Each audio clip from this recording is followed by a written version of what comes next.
And then the other ship goes, all right, I'm right behind you. His name's Wade. Yeah, but he's taking his time. He's like really giving it to Reva. Like, I'll be with you 1 sec.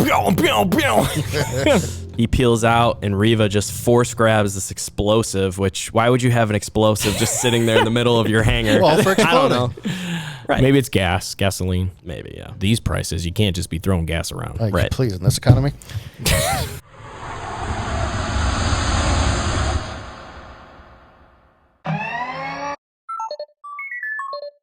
99 nerds, we are back. Episode 9, D9ers, and we're pumped. This is about to get dumb real quick. Before we start, though, if you are watching on YouTube, thank you. If you could comment, if you could like, if you could subscribe. We're going to ask some questions at the end for comments, but heck, comment anything. Just literally anything, because the algorithm demands a comment. If you are listening on Spotify, iTunes, give us a 5-star rating. If you have enjoyed any of the content we've put out, we appreciate each of you. Now let's get into this. First of all, we got a third mic in the room. Everybody give it up for Sean-tacular. I'm back. This boy is back. Yay me. He is becoming a regular, and we can't get rid of him, regardless of how hard we try. David's here too. I'm here too. Gang. The gang's all here. All right, so we've got, so that's new. We have Kenobi, episode 4. We're here to talk about it. So let's talk about it. General thoughts. How did we feel? Now, are we going to do a rating right now, or are we going to rate at the end? I think we should do it now. Okay. You go first. No, I want to hear yours. Uh-oh. I would give it, I believe episodes 1 and 2, I gave a 7.2. And then episode 3, I gave an 8.2. I'm giving this a 7.9. Okay. I thought it was just a hair less thumbs up-y than episode 3. Sean, what'd you think? I'm going to say. I am a princess of Alderaan. Yeah, it wasn't. It wasn't my favorite by far. It was episode 4 to me. Actually, was kind of when I felt like the thing sort of started to unravel. Uh-oh. It felt like there's like, okay, this isn't working for me anymore, and I got hung up on certain directional things that just didn't seem to work. Okay. So overall, I didn't hate it, but there was parts of it that I was like, guys, this is like filmmaking 101. You don't screw this up. So I thought that it was fun. I enjoyed it. You had fun. I liked it. I would probably give it a 8.0. Okay. So we're right in there. Sean, did you give it a rating? I missed it. I would say honestly like 6, maybe 5. Dangers. Okay. I mean, you have your feelings. And my feelings are valid. Well, we'll find out, won't we? So I think this episode was better than any episode in Boba Fett. I don't know about And that. it wasn't even like a slam dunk of an episode. So that's true. You know what I noticed thinking through this, because now it's like I can't just watch it and enjoy it. I really got to dissect it and rate it so that I can talk to you people about it. I will say that I'm a huge Clone Wars fan. We have talked about this 100 times. If this was a Clone Wars episode, I would probably give it like a mid-8 or even a low 9. But it wasn't. It is a live action. And I will weight the two differently. And I think with the live action, you got to bring a better punch in certain aspects. Whereas if it was animated, I'd be like, heck yes, I loved this. It was great. But there were certain things that I didn't think worked. But there were a lot of things that did. So, Like what? What didn't work? well, should we recap the episode or should we? let's start from the beginning. Okay, so we get Kenobi. He awakes. He's just been defeated by Darth Vader. He is burned up, and he gets thrown in a bacta-tank. Cool little parallel between Luke in the bacta-tank and Obi Wan in the bacta-tank. And they paralleled the shot with Vader in the bacta-tank. So we know at this point, the bacta-tank just heals everything. If you get doused in there, any ailment you have is going to be fixed. Boba Fett in the bacta-tank. We saw at the end of Boba Fett, what's his name? The dude sheriff. Yeah. Give me 1 second. Vanth. Yeah. Cobb Vanth. Cobb Vanth in the bacta-tank. He got shot in the shoulder. So now that he's in the back to tank, he'll be fine. Who else was thrown in a back to tank? Boba Fett. Kersantin is owed some time in the back to tank. It's just like apparently. the thing. Like when you're injured, it's like the hyperbaric sleep chamber. It'll take you to another level in recovery, apparently, in Star Wars. So Obi-Wan in the back to tank. He seems to be better, but he's having flashes of what happened to him, and he's wrecked because he got wrecked. Actually, Christian Haydenson came out and said... Christian Haydenson? What did I say? Christian Haydenson. I think you said... Are you talking about Hayden Panettiere? Hayden Christensen. What did I say? Christian Haydenson. You're saying something. It's fine. He actually came out and said, they asked him about that Vader Obi-Wan fight in episode 3. Mm-hmm. And he came out and said he thinks that Vader saw Obi-Wan as it almost shocked him how weak he was in the Force. And Vader was just playing with him, he thinks. I'm glad he said that because it shocked me how that duel went. And it shocked me Vader's response throughout the whole thing. So I'm glad Hayden Christensen knows what happens in 5 and 6. That maybe gives us more indication of why things went down in number 3 the way they did. Right. What did you think, Sean? For me, the fight at the end of 3. Yeah, we didn't get your thoughts on 3. So I felt like it kind of suffered from like directional problems again. There was kind of just like some weird things going on where you don't really feel like you're inside Darth Vader's head. Like I get it. Obi-Wan they spent a lot of time focusing on how he kind of like is all upset about the fight, watching Vader kill all those people outside. So I know where Obi-Wan is emotionally, but I don't really get a sense of what Vader wants. sure. They didn't really, and it's the problem of the villain having a mask. You don't actually see his face. Right. When you don't know what Vader wants, it's like, okay, does he want to kill Obi-Wan? Right. Does he want to torture him? Does he want to seemingly mess with them, but then like just bring him back somewhere? Does he want to capture him? I didn't really know what he wanted. And so the stakes of the fight and the actual action just kind of don't work for me. Sure. It's weird. Yeah, it felt weird. I don't know. We kind of talked about, like, it felt a notch lower than the movies, which I really don't want it to be. I want it to be the movies. I don't want it to be a good Clone Wars episode. I want it to be a movie. So he gets out of the back to tank. He realizes he's on the rebel planet. I wrote it down. Starts with a B. Jabim. Oh, Jabim. Yeah. Jabronius. Let me look at my notes. Before that, though, we've got Leia and Reva talking. Right. So Reva has taken Leia, and she has taken her back to the Inquisitor base. This is the Inquisitor base on the water moon of Nur, N-U-R, and that is in the Mustafar system, which is Vader's planet. He's taken ownership over it. So she's with Reva, and she's being interrogated. And Reva is trying to get anything out of her that she can. Where's the rebel base? Where is this path that these Jedi have been taken to safe passage and yada yada? She's trying to yoink that information out of Leia's brain. Yoink. Right. And I did not like this. I thought it was so cringy. Uh-oh. It opens up with Leia. I am a princess of Alderaan. You I can't... am a princess of Alderaan. We have the soundbite. Sean with the SB. I don't have to do it anymore. But no, you get little Leia with the sass. You know, you can't talk to me or hold me or whatever. My father's a senator. And Reva comes in. You have no rights here, princess. I hate the way she talks. I hate it. I can't stand it. It's driving me crazy. Every time she opens her mouth, I'm not liking her more and more. There's a lot of dialogue with Reva that is less than acceptable. There's been moments where it's just like, there's a lot of things working in this scene. There's a lot of things working with this story.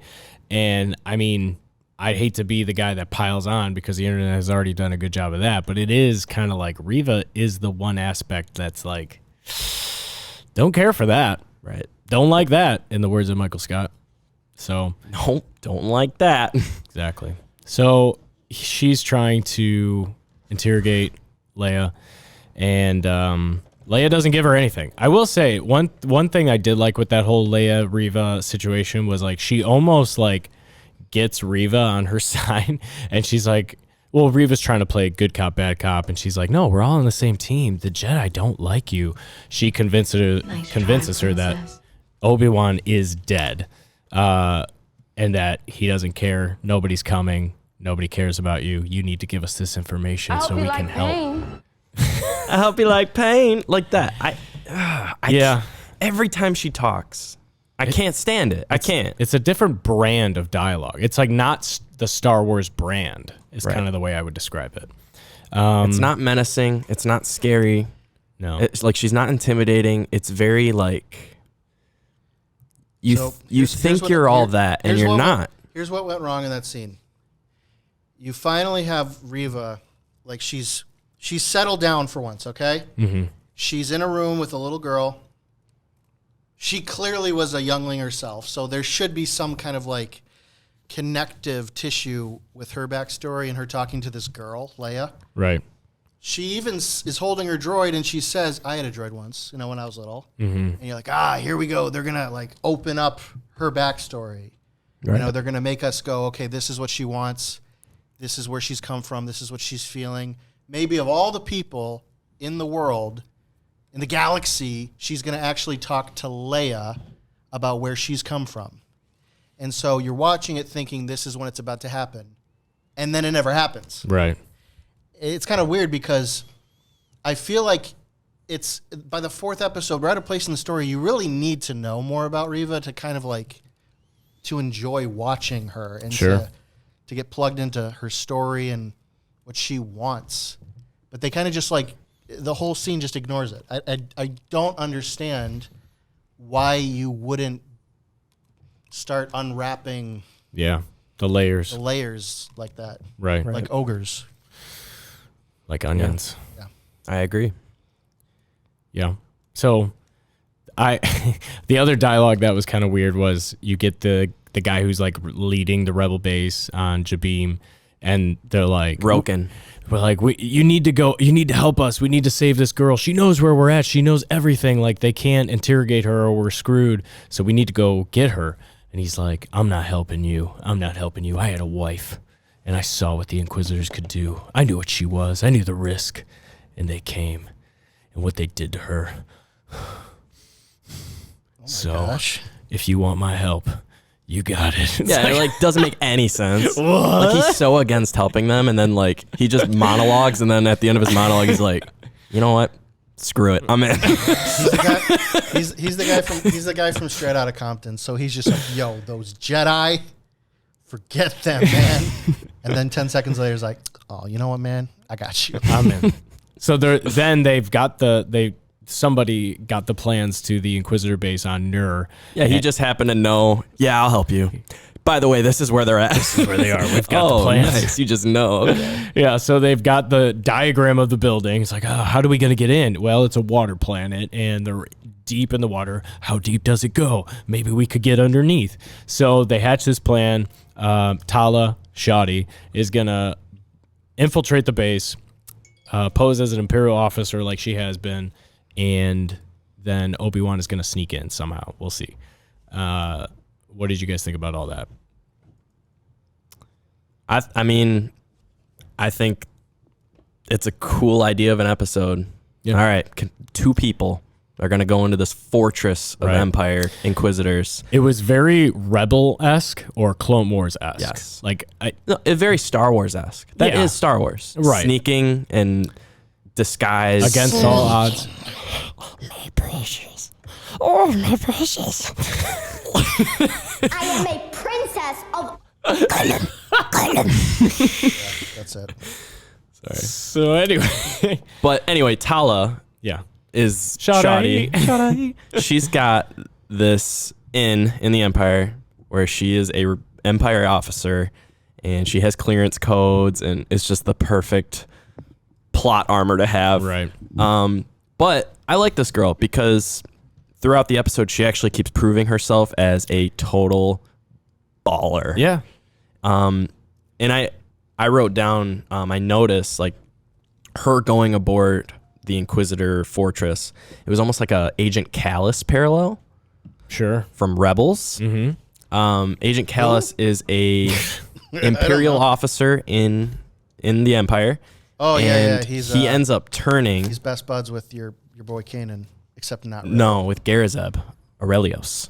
Oh shoot. Get owned with the facts. So Callus is actually a sweet character. Yeah. He's like, you know how redhead boy from General Hux. You know how- I'm the spy. You know how General General Hux was the spy and how that storyline really sucked. Agent Callus did that first, and it was a storyline that did not suck. So, Oh my gosh. yeah. Yeah, he has a full circle where he is the villain for most of the show, Right. but then he turns to the light, Right. just like Vader. Aw. But yeah, Tala goes aboard the Inquisitor fortress, and she tries to get through security. And head security officer's like, "Yo, this isn't your sector. What are you doing here?" And she just like turns on this like manipulative, She like pulls rank. yeah. He says, "I'm the head security officer here," and she looks at him and goes, "Well, I'm your commanding officer." Yellow Oscar, Lima Oscar. What's that? Stone Mountain 64 or something like that. He's the GOAT. Yeah. Did you see who played that actor? No. no. It was Ron. No way. No, it Chris wasn't. I was going to say. Ron from Multiverse of Madness, of course. Yeah, we're gonna be looking for him. Promising career. Look on his career with great interest. Absolutely. Palpatine style. Anyway, Tala Shada pulls rank, and she gets through the security into the, like, I don't know what you room. call it. Yeah, the room with all the computer intel. room. Yeah, The computer lab. Yeah. And this is where she starts working on the inside to get Kenobi in. And you see the plan. You see Kenobi underwater, mouth breathing piece in mouth. Which is what? A parallel of what? Total parallel of Episode 1, Phantom Menace, him and Qui-Gon swimming down to the Gungan city. Nice little tidbit of Ober's Kenobers using his swimming abilities. Jar Jar hits his quadruple front flip into the water. Sith Jar Jar. Yeah. There was a lot of like parallel scenes in this one. A lot from A New Hope. There's a couple more that show up. And yeah, so then Kenobi is swimming underneath the base. Tala opens up some secret hatch. He swims through it, knocks out a stormtrooper with ease, because that's what stormtroopers do. They get knocked out with ease. And then he's in. I'm in. Yeah. I thought that scene was pretty cool. I liked it. It was like, okay, I like where this is going. I like the story that they're telling right now. Yeah. I like I'm a sucker for Easter eggs and parallels. You really are. I loved that. When I saw him swimming with the mouth thing, I was like, yo, that's episode 1. That's so cool. Yep. But anyway, from that scene, we cut to Reva talking to Leia again. And she's like, you know what? If you're not going to tell me where the path is, which the path is this network of Force-sensitive people that are taken as refuge. It's like the Underground Railroad. Yeah. For Jedi. Exactly. Or for Force-sensitive kids. Yeah. So there's two things going on. They want Kenobi, but they also want the path. Right. The network. They want to shut it all down. Right. So Reva's trying to get the info out of Leia. And at this point, all this cringy dialogue, I'm like, why don't you just use your OP powers Right. and just read her mind? Well, sure enough, she tries. And she's like, oh, you're strong. It's like, okay, you can't even get this info out of her. Too strong. Right. You'd think that Reva would read through the lines like, I can't read this 10-year-old's mind. Maybe there's something going on. Maybe she's Force sensitive. But no, I think this plays into that little bit Ben Kenobi has in episode 4 where he tells Luke, because Luke's like, when he uses the Force on the, you don't need to see my identification. Right. He explains to Luke what that means. He says, yeah, it's the Force works on the weak-minded. Right. So not necessarily someone who's Force sensitive. Yeah, but how many 10-year-olds are not weak-minded? Leia. Oh my gosh. Well, yeah, she's- Reva found that out. I honestly, when she was interrogating her and like the music's getting intense and Reva's like hammering her with questions and you can tell she's squirming in her chair and like Kenobi's dead, nobody's coming for you, nobody cares, the Jedi are all your enemy, yada yada yada. I was thinking for a second, like, dang, is Leia about to show? Like, is Leia about to tap into some Force sensitive stuff? Right. Which obviously the answer is no, because then Reva would immediately know that she's Force sensitive. But like, they almost set that up where it's like Leia might do something here. Like, she might discover something about herself here. Right. But she obviously didn't. So, yeah, that was pretty intense. But then Kenobi starts trying to find Leia, and he's traversing through these hallways, and he's this underwater fortress, and that's when ish gets real. What happens? So Kenobi is talking to Tala, and she's kind of walking him through the schematics of the fortress, trying to get him to the detention level. Yep. That scene actually might have the first in Star Wars reference to God. How so? Because I noticed with the subtitles, she says, I don't know, she said something like, God, this place is a fortress. I was like, dang, Disney. That's No, C-3PO says it. Thank the maker. He's talking about Anakin. I know. I do believe they think I'm some sort of... I am a princess. Yeah. Before Kenobi goes down all these hallways, this was part of the cringiness of this episode. Tala has this encounter with another Imperial officer that's like, hey, this isn't your station. What are you doing here? You need to follow me. And so she follows him 10 feet away behind like a little barricade thing, and she knocks him out, which is like, okay, that's fine. Except there's like 7 other officers in this computer lab, and it's like none of them noticed that she just knocked out some dude and went right back to the computer. That was like, You know what? I actually liked that scene because I feel like in every movie, every TV show ever, you get that, wait a minute, you're caught moment. right? And then they just face the consequences where she's like, oh, I've been caught. Okay. And then the next thing you know, she just knocks the guy out and it's like, okay, back to the plan. I was cool with her knocking him out. I wasn't cool with the fact that there was 7 other dudes standing in the computer lab who didn't notice or even like, okay, if somebody says, hey, this isn't your station, you need to follow me, everybody's going to turn around and watch them. Right. They were all just Okay. robotic. I didn't like that. I'll let you have that one. That was part of my rating downward. Some of the things in that episode, especially that, it seems like I hope I don't I hope I'm not overthinking this. It kind of seemed like in some ways they showed up on set with a script. Mm-hmm. They knew it had to happen, but they didn't know how to block it. Mm-hmm. It's almost like they showed up on set and it's like, okay, she has to fight a guard. Right. Where? Like, what are we going to do? Like, Sure. we're just Yeah. gonna have to have him. We're gonna have to have her punch him behind a wall and Right. just imagination. Nobody notices, you know. But one brief scene during that whole thing was Obi-Wan was trying to get a hold of her and he couldn't. And there was a quick shot of an intercom sitting on a table and him saying, Tala, Tala, are you there?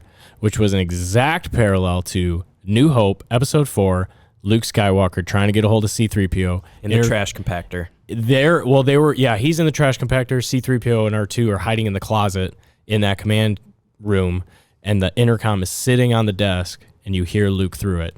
Nice little parallel Star shot. Wars. Is that the part where Luke says, "Will you shut up and listen to me"? That was before that. Because that's when they get the intercom, and he says, Master Skywalker! We've been in some trouble here, and then Yeah. he says, "Will you shut up and listen to me?" Right. So this was before that, because it That's was my favorite part. It's it's the exact same intercom, not accidental by any means. Exact same intercom sitting on the table, shot in the exact same direction. That was a good parallel. Star Wars. It's Stardust. like poetry. It rhymes. It seems to echo itself. I love that about Star Wars. Big Star Wars. I love guy it. over there. That's right. There was another. So right, and then while that was happening, while he was getting a hold of Tala, there was another parallel scene because he is in the hallway.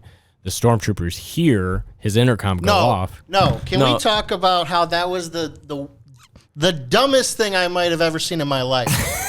Oh, when the stormtroopers walk around the When corner? he walks, it's like they're right there. Yeah. And they expect me to believe that he's like, oh, and he jumps in the alcove, and they're right there. Yeah, that was not shot well. They just didn't see him.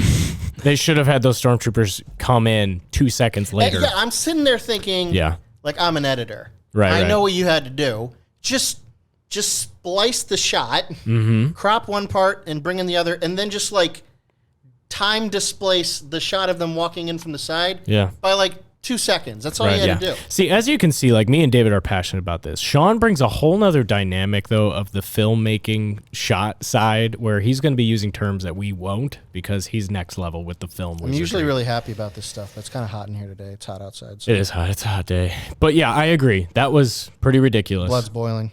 Those stormtroopers should have came in 2 seconds later. But let's just suspend belief here. Let's just take me back to 8-year-old Austin watching it like I'm a newborn infant kid who's 8 years old. If you ignore that part, little baby Jesus don't know what. She finally grabs the intercom, Tala, and says, "Ben, Ben," and the stormtroopers hear it and they stop and they're looking and they're searching, and then Kenobi uses the Force to make a noise in the other room, and then they scurry away, which is the exact parallel of what he does in Episode 4 to two stormtroopers in the Death Star. Yeah, I thought that was interesting. I didn't mind that kind of a idea. Yeah. But I was just like, I was pulled so far back. I agree. It is funny because in retrospect, Star Wars is really cool. Star Wars is something we all love, we enjoy, we're emotionally invested in it. So for us, it's better than it is. It's almost like it's almost for like, sure. It's like your favorite food, Right. It's not like the best food in the world, but it's your favorite. Right. You just enjoy it more than it's greater than the sum of its parts. So it's a little bit of a bummer when for me. Sometimes I watch stuff like that. Yeah. And the more I learn about filmmaking, the more I'm aware of this stuff. I'm like, wait a minute. That was lazy, guys. You didn't even try. This is my Star Wars, man. And they should have like the A-est of A teams on this. Like even S team. I mean, ST team. They should get the Sean Terry team in. Oh my gosh. Maybe. Couple nice parallels, but then the meat and potatoes of the episode really hits. That's when Kenobi goes down a hallway, and they had mentioned beforehand, like, oh, I can't get schematics on what's going down in those lower levels. I can't get a reading on what's down there. Well, then Kenobi gets down to the lower levels, and he sees what's down there. What's down there? Oh my God, it's a tomb. He doesn't say, "Oh my God," because they don't mention God. Remember? He says the Boromir line. It's a tomb. Yeah, this is no line. It's a tomb. Yeah. It's like word for word. Yeah. He is Boromir. Wow, Lord of the Rings. And reference. they look the same. Come on. Oh my gosh, we might be onto something. So we see it almost looks like an amber casing, like Jurassic Park, mosquitoes stuck in the amber, a bunch of dead Jedi, like clearly trophies. Now, we know from seeing Star Wars Episode 9, and also they've sprinkled it into The Mandalorian, they are trying to bridge the gap a little bit and fill in some plot holes to show us how Palpatine somehow returned. Somehow, Palpatine's returned. Right. They are trying to show us how that happened because they pulled that out of their buttocks and now they need to fix it. So this Anywhere but there. this is a little tidbit of like, we know that Palpatine is trying to become immortal. He's trying to live forever. He's trying to be able to come back even after he dies. And he's doing that through apparently dissecting or testing like all these Force sensitive beings and Jedi. So it's like, is this a trophy room of all the people that Vader has killed or the Inquisitors have killed? Or is this something to do with Palpatine and his quest for immortality? Either way, first Jedi we see is just my boy. I forget his name. Sanube. Tara Sanube. He's the guy. Sean, who's Tara Sanube? You wouldn't know. Why would anybody care? Sean. I looked him up. He's the lightsaber trainer guy. Stop it. No, he's not really a lightsaber trainer. He's this wise old Jedi master who Anymore, he's not. He might be a Jedi Knight. I can't remember. But he has a couple of episodes. He's in about 3 or 4 episodes in Clone Wars. Is he a major character? No. But he's a lovable character that shows up enough where you know enough about him where when they showed him dead, hanging up in this amber thing, all I could say was, frick, not that guy whose name I forgot, but I definitely remember who he was. He's just this old sweet guy. He has an episode where he teaches Ahsoka about patience, and as you can imagine, Ahsoka is Anakin's Padawan, so she has no patience for So nothing. she finally learns patience at some point. She learns patience She gets her through lightsaber my stolen. boy. Yeah, And she has to get it back. right. It's a good episode. Did she always have the white lightsabers? No. No, that's right. She had she- like blue ones. Or She had Yeah, she well- had green and yellow, Yep. and then I think she had blue and green, and then I think she had double blue Double blue in season 7. and then double white. Right. Interesting. Super interesting. Yeah. So he's a sweet old man, and he got murked by somebody. So that was a cool little Easter egg. One cool thing about him is he's got this wooden staff that he walks around with because he's so old, but his wooden staff is his lightsaber. Sneaky, sneaky. Can't trust any old man. Speaking of wooden lightsabers, oh my god, Gunji's is goated. I didn't get to talk about Gunji. Did you guys talk about him? Yes, I hope there was a Little bit. 10-minute segment on him. just a little bit. Gunji's coming back for Bad Batch Season 2, and I'm pumped. He's got a wooden hilt, which I asked you, like, what your ideal hilt Yeah, I made lightsaber would be. the Mace Windu one. And, Right. A dual-wield Mace Windu orange lightsaber, yeah. from what I remember. We got a comment on one of our YouTube videos. Somebody said a Darth Maul dual-bladed darksaber, and I thought that would be That's sweet. pretty baller, which made me say, shoot, give me Gunji's hilt. I'll throw a picture of it right Dave, here's what I think of here. Gunji. Every time You don't a have new- to read it. It's just something to think about. Gunji's hilt is wooden, and it's goated. And I would have a Gunji hilt with a darksaber. That would be sweet. my ideal. If I can't have that, give me Obi Kenobi, episode 3. So back to the recap. While That's all this is exactly going like- on, while all this is going on, and Obi-Wan's in the tomb, Reva is still interrogating Leia Riri. and has enough and says, "All right, if you're not going to give me my info, then we're going to go torture you." Shoot. Try, princess. And she gives a cringy little line. "It's time to make those tears real." I hope you like pain. I don't want to keep beating a dead horse here, but she's I hate her like all Beat of the her dead horse, lines. bro. Beat that horse. Dang, dude. Yeah. She's just every time she talks, it lowers the score of the episode. Some of her lines just don't hit like they should. But she takes Leia to interrogation, and actually before this, she asked Leia, like, you know, we're on the same side here. Yeah. Just give me the info. She's playing good cop. And Leia hits her with this, "Okay, I'll tell you what you want to know. But first, can I call my dad? If we're on the same side, like, we're good for that, right?" Or something like that. I don't know. Yeah. Leia tries to, like, manipulate Reva. Yeah. But, she Jedi mind tricks her almost.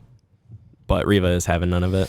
She almost falls for I'll it. say, you know, the characterization of Leia actually started growing on me a little bit.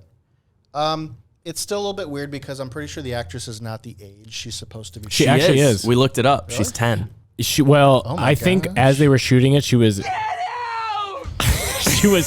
she was almost 10 when they were filming this, but she's 10 years old now because we were talking about it, how there's no way she's 10. Happy birthday. I looked up her stats. IMDb. Yeah, she is 10 years old. Well, that's all right then. That makes sense. Well, then I'll say this. What's kind of cool about her character is I think it's hard usually in movies to make a kid be portrayed like the adult version we're familiar with. Right. So with Leia, it seems like you were over time able to start to get the idea she's really bossy. Yeah. She's very headstrong. Like that's her kind of key thing. Yeah. And she doesn't really get intimidated by people. Right. She's kind of got a sass to her.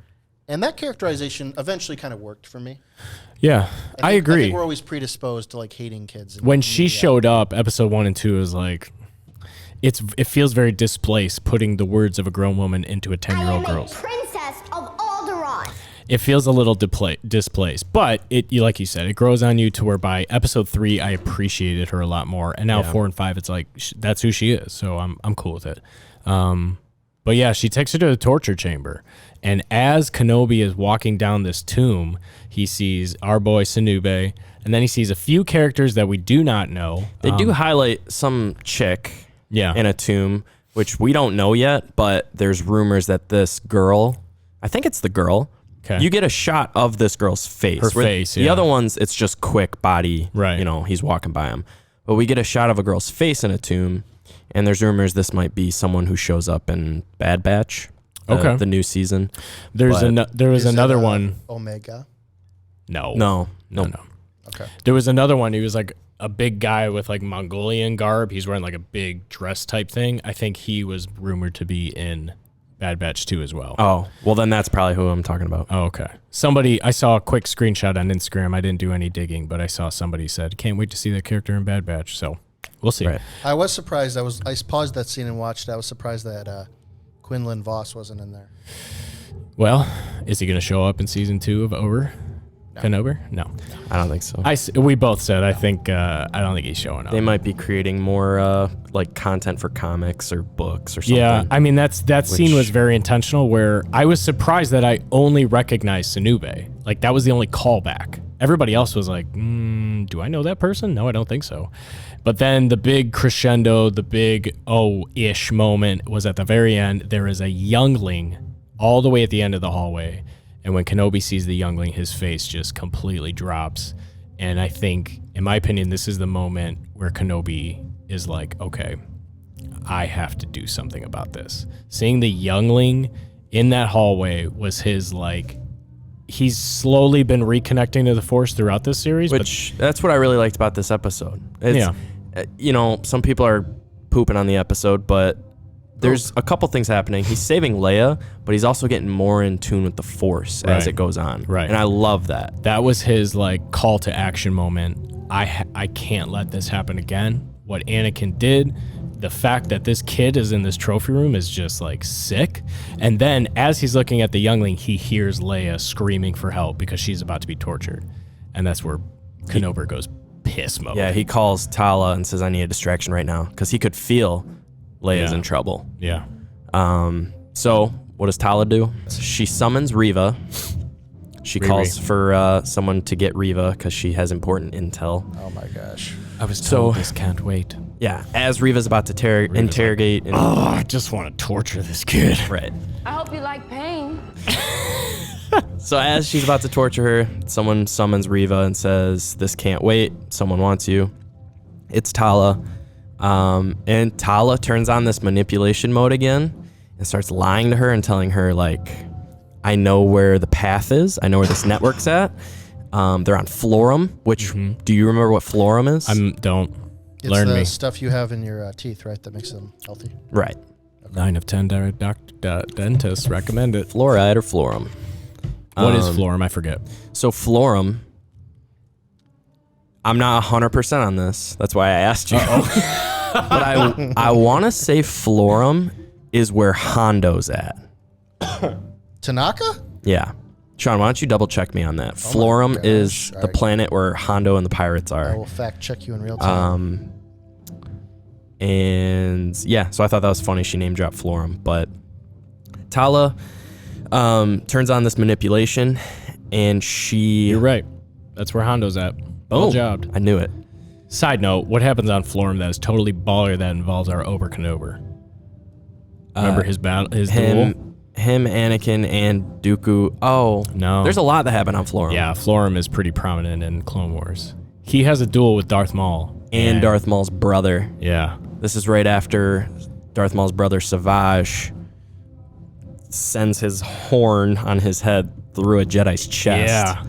It's baller. Kenobi goes there with another Jedi and they kill her immediately. And then Obi has to face them 2-on-1 and he freaking wrecks. Yeah, he goes piss. He's never gone more P mode. That's one of my favorite Star Wars. I would say top 10 moment. Yeah, that's a top 5 duel in Clone Wars for sure. So anyway, Florum. She says they're on Florum. They're on Florum, and Reva just listens, and Tala starts to just spew lies and just try to throw her off and say, I know where the path's at. I found some evidence that would indicate they're on Florum. Trust me, I've been studying this. I've been all over this. Kenobi is there. We need to pull the trigger now and do it. And Reva looks at her and goes, yeah, that's good. Unless you're lying. And it's just like, okay, Reva. and she says something like, it's crazy how at your checkpoint, an old man and a little girl got away. Unless you're hiding something or you're a spy. And she goes, you're right. I'm the spy. She's like, you're right. I am a spy. I've been undercover. And she flips it and says, I was helping Kenobi and Leia to learn more about where they were going and who, She'll pulls the Uno reverse card. Right. Yeah. Which I thought was sweet. I really liked Tala. Yeah, like she was a great. lot. She was great in this episode, except there's a scene where she takes out 2 stormtroopers. So that's what we're getting to. It was cringe. So Kenobi is seen by a seeker droid in the hallway. Seeker droid hits the alarm. Before this, he gets Leia. Right. And he gets Leia in the most Batman way possible. Yeah. Lights cut out, and I said 2 words, Sean. Look at me, Sean. Sean. What's the matter? I said 2 words. And I was all like, Well, I'll do it. I said 2 words. I said, hell yeah. When the lights cut out. Get out!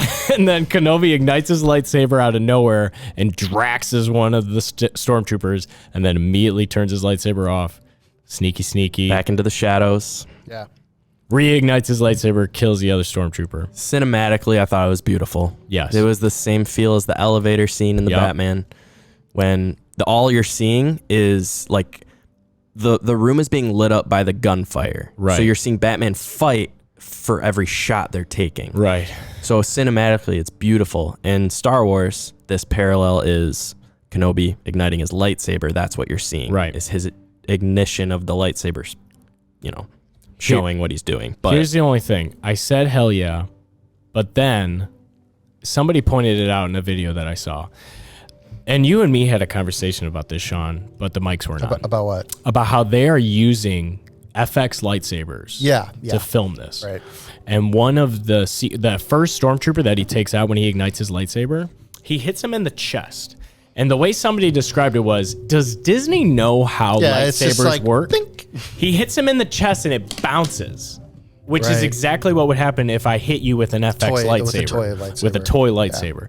And somebody said, are they using it for like the lighting effect? Like it gives the right glow? Most certainly. And that goes back to like what I said about it sometimes seemed like they were on set and they didn't really know how to Sure. choreograph how that would happen. Sure. And another reason I think that is because as they're fighting, that he would have to hit them more than once, I think. Yeah. And it was a little confusing because then didn't they cut away from that back to the thing with Tala and Reva? I think so. yeah. It's almost like it took him long. It took him. He didn't just kill them all in one go. Right. He kind of had to like. But it start and was, stop. he struck him like 3 times where it's like, this is a lightsaber. These poor stormtroopers really just Ignite can't get a break. / unignite. Yeah. I mean, it would have been really quick. But yeah, the bounce off the guy's chest was like, this feels cheaper than it should be. Right. Like a TV show. And you even go back to the movies with Rey and Kylo. Any force clashing they had, lightsaber clashing they had, it just felt different. There's something weird going on with Star Wars. I don't know what it is. Something weird. Something weird. Do you think it's because they just don't want to have like super violent lightsaber stuff like they used to? I don't know, man. I mean, I'm upset. No, because they freaking cut that stormtrooper in half. In episode 3. I literally thought about that as I said that. The scene Kylo grabs the lightsaber and ignites it through the guy's face. Right. There's that. I mean, that was sweet. I loved that moment. I did like that. Was He's just trying something. The sequel trilogy had a lot of moments that were like bango. But so anyway, he gets Want Leia. my lightsabers to bleed blood. He gets Leia in a very Batman way, and I thought that was cool. Yeah, so they're running through the hallway, and the seeker droid sees him, ignites the alarm, starts blares. Does it? He does the alarm. And all this dialogue between Reva and Tala come to an end because the alarm went off. Right. So Reva runs out to go see what's happening, and then this is when Tala takes care of the stormtroopers. Right. She did seem pretty OP against them. She grabbed one under the helmet and kind of just like pulled it. It was kind of like a Yeah. and the guy was like, and falls over. If you rewatch that scene, it didn't look good. No. Oh my god, That's a good one. I was trying to do this. that's what it was. It was a little bit of that. Yeah, but so Tala gets away from the stormtroopers that were gonna detain her. So then it cuts back to Kenobi running through. At this point, they know Kenobi's there. Right. So he's running through the hallways with Leia, and this is when we see Obi-Wan getting back to his Obi-Wan ways, and he starts in all of these scenes. He's deflecting Right. shots, Right. and in the beginning, his deflections are missing. Right. And as the scene is progressing, he's getting more and more in tune, and Right. he's starting to hit his shots. He's starting to deflect it right back. Right. And then during this, while his deflections weren't very accurate, one of the blaster bolts hits the window, and they're underwater. So if the Sure window are. breaks, that's a whole ocean coming in. Sure is. A whole moon planet of water. Right. So Obi-Wan uses the Force, and he strains really hard to hold the water back. And then all these stormtroopers come in. He's deflecting while holding the water. He ends up redirecting the water and flushing out all these stormtroopers. I thought that scene was sweet. Obi had his hallway scene. It was his hallway It looked scene. a little bit different. Somebody pointed out, which I loved the scene after seeing it. And then somebody says something that ruins it for you. They're like, okay, who's the engineer? Who's the Imperial engineer that built this underwater base with windows that could not withstand one blaster bullet, and also designed it with doors that could not seal properly in case water flooded the hallway? It's like, It does seem a little out of order. dang, why did you say that? You just ruined it for me. Yeah. But Kenobi had his moment. He had his, which actually, it was a similar scene in Jedi Fallen Order. That's actually how Cal and his master get away from Darth Vader. Is they Okay. end up getting sucked out of a window in an underwater Well, it's a bummer because it's actually the exact scene in the exact facility. Is it? Yeah, I mean Dang. that's the end of that Oh, game yeah, is that that's facility. Right. So I was like, well, you guys are cheating.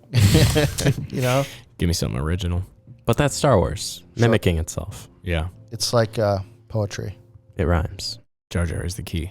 to all of this. So anyway, this was my least favorite part of the episode. Again, in a chase scene. Tala's like, here, put this coat on, Kenobi, and hide in Okay. plain sight. Yeah, that And he was, just hides Leia in the coat. And they're Right. just walking Right. in front of everyone. And no one seems to notice a 10-year-old girl in his coat. That might have been the part of the episode I pretty much just gave up on. Yeah. I remember. Well, I didn't give up. That was the moment that convinced me something went wrong with this episode's production. You would never film that like that. Sure. Unless you just like, we just got to get these characters from point A to point B. Right. Nothing else matters. You know? Right. Just fast track it. So I don't know. Lazy storytelling. So they're walking through the legions of stormtroopers, all the officers, and then Reva comes up behind and calls them out. A traitor! Calls out Tala. I hope you Which, like pain. which is a parallel of Kylo Yeah. walking up on Finn and Rey. Traitor! Empire just has problems with traitors. They really do. Can't trust anybody. So Tala turns, there's some dialogue. Reva says, "You're about to die for nothing." Something stupid like that. I hate her. I'm sorry. Yeah. I'm not sorry. great. I don't like the voice. I don't necessarily, it's not that I don't like the character. I don't like the way she says her voice lines. I agree. I hate it. No, I hate it agree. so much. I agree. I think the character so far is pretty decent. I mean, like, there's still a lot of mystery, and it's like, where's this all going? But decent character. The lines, though, and the way that they're delivered, it feels off-brand. Right. It's like, this isn't. You said it in a previous episode. It's like it took me out of Star Wars. there's lines that I thought, okay, that's not on paper a terrible line, but when you have your actors say it, you got to kind of think about how they should say it and like interpret that. And in a lot of ways, I don't think Moses Ingram is like a bad actress. I think she was directed to say things in a way that always felt was like always supposed to be threatening. Right. There's like no subtlety left to it. Right. So. Yeah, I mean, a lot of it is directing. A lot of people rip Hayden Christensen for the original trilogy, 1, 2, and 3, but there's a lot of scenes where Hayden Christensen knocks it out of the park in terms of the emotion that he's conveying. I mean, one of my favorite scenes is after he friggin' kills all the Tusken Raiders in episode 2. When it just comes to like emotion on his face, he's amazing. But then it's like you get talking to Padme about sand and people start losing it. And it's like, well, he was directed to say those lines in the way he said them, and they accepted that shot. So you can't really kill the guy for it.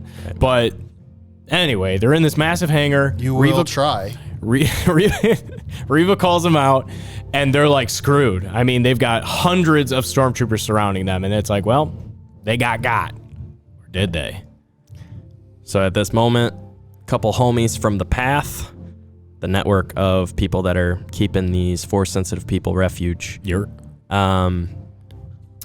ships come in and just start blowing. Couple Y-wings, baby.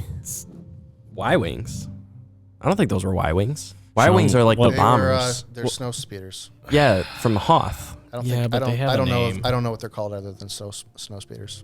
Y-wing. Well, anyway, Y-wing. No, Y-wings. There's Y-wings, A-wings, B-wings, X-wings. But that's a parallel with a lot of Star Wars, where last second, a couple fighter ships come in and save the day. I mean, it happens all the time in Clone Wars, all the time in Rebels. So they come in and they start messing people up. right. And it's at this point, Kenobi and Leia and Tala just kind of take their time to... the ship lands, comes in hot, lands, and Kenobi and Tala are just like getting on. And it's like this chase scene ends with no sense of urgency. Again, it's just like they're just safe. Reva is like slowly approaching them, and then the other snow speeder starts shooting her, and then she's got to direct her attention at that. Oh, jeez, I just punched my mic. She's got to direct her attention at that snow speeder, and then Obi Wan just gets away. I think this is my favorite Reva moment, actually, in all the show so far. Is she starts deflecting the ship's blaster, and she does the Obi Wan Anakin behind the back deflection thing. Yeah, she's got skill. I thought it was sweet. It was. Well, Obi-Wan, Tala, Leia, they're safe. They hop on the ship. They take off. And then the other ship goes, all right, I'm right behind you. His name's Wade. Yeah, but he's taking his time. He's like really giving it to Reva. Like, I'll be with you 1 sec. And then he's like, all right, right behind you. He peels out, and Reva just force grabs this explosive, which, why would you have an explosive just sitting there in the middle of your hangar? Well, for I don't know. Right. Maybe it's gasoline. Maybe, yeah. These prices, you can't just be throwing gas around. Right. Please, in this economy. She yoinks this thing at the ship, blows him up, which I thought was actually pretty sweet. It was pretty cool. And then R.I.P. Wade, and... Wade goes down. Yeah. Hashtag... Wade. Never forgive, never forget. So then we get Vader coming in hot. That boy dick. I love the camera angle of Vader coming in. It's like it's following his head. As it's like head tracking him. Yeah. So it's like he's ticked.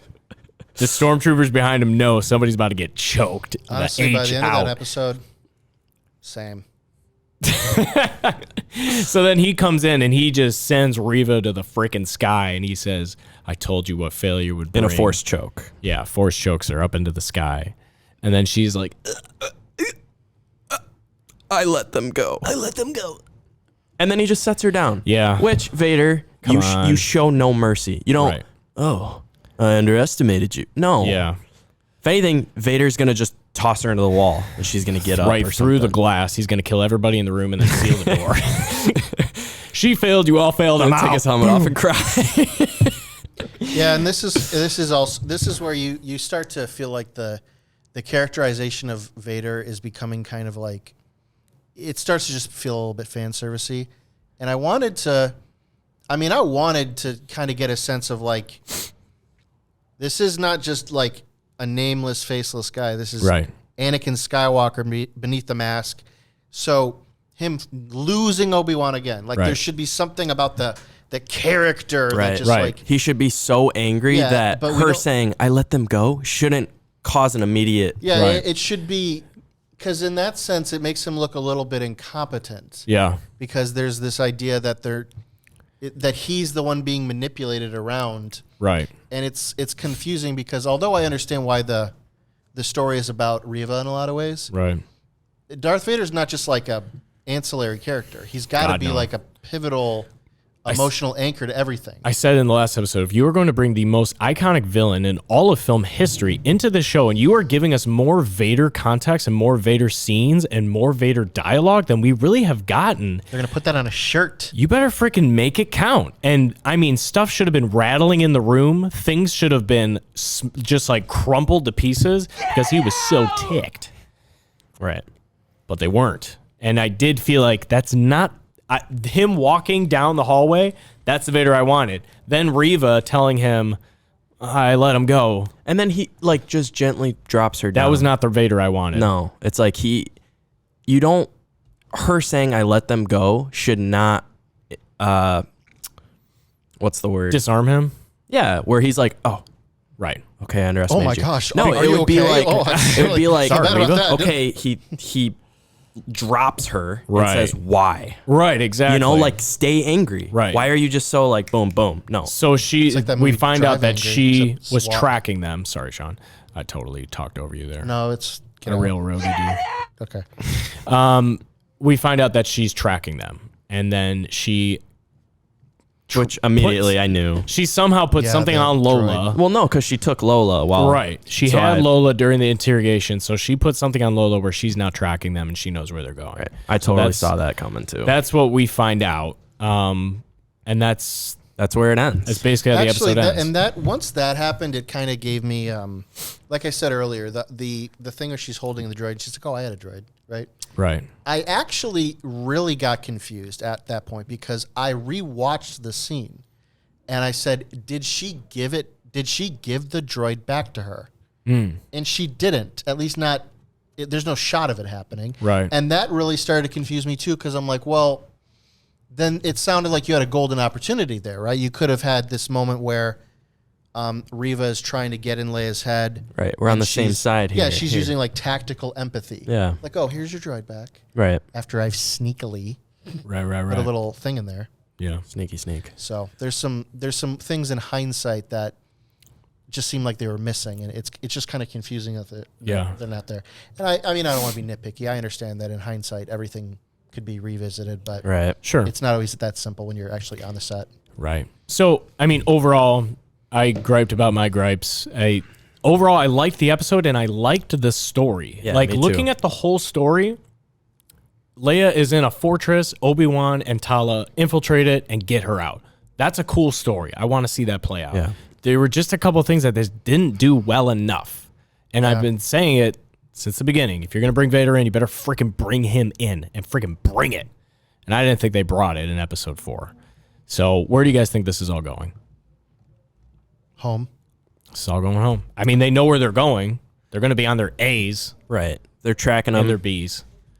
I mean, at this point, there's 2 episodes left. 2/3 of the way done with the When show. do we get a Qui-Gon sequence? Dude, if it's not next episode, it better be in the last one. Oh my Yeah. gosh. Qui-Gonials. But Who killed Sanube? My boy. probably Grand Inquisitor. Probs. Probably age, Oh, no. They just found him dead in the Sanube. library. cancer. Dang. Oh, my God. Sean. Well, it happens. Dang. Well, Poor Sanube. that wraps up episode 4. We did it. In the comments, who killed Sanube? How'd he die? Was it old age? Was it Grand Inquisitor? Was it Riri? Did Did he do it to he himself? heart attack on the toilet? Shoot.